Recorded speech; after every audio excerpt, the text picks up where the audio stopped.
Dobrodošli u Fortis Klub Punta Skala, gdje pored brojnih evenata i kongresa organiziramo nezaboravne rođendane. Naših 2 sata zabave počinje ovdje, na sportskim terenima, gdje djeca imaju mnogobrojne opcije, od nogometa, padela, košarke i minigolfa.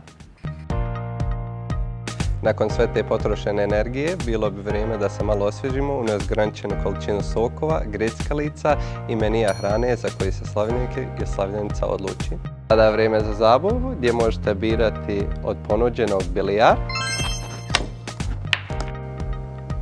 pikado, bowling, gaming, zračni hokej i stoni nogomet. I naravno za kraj ostavimo uvijek vremena da ispušemo zajedno svječice i proslavimo uz jedan dječji šampanjac. Za više informacija u opisu.